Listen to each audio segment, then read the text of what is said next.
ओए आज की इतनी गर्मी है ना।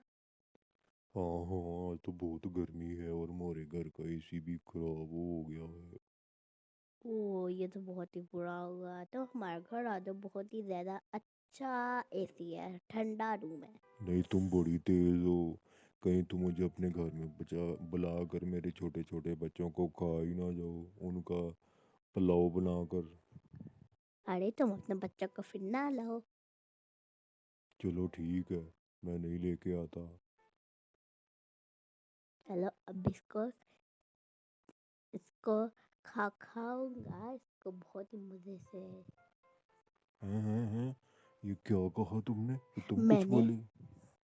मैंने कहा है कि तुम मेरे घर आओगी तो मैं तुम्हें बहुत अच्छा अच्छा खाना खिलाऊंगी। अच्छा अच्छा, मैं समझा। शायद तुम कह रही हो कि मैं तुम्हें और तुम्हारे बच्चों को खा जाऊंगा। गी। अच्छा फिर मैं चलता हूँ, दुआओं में याद रखना।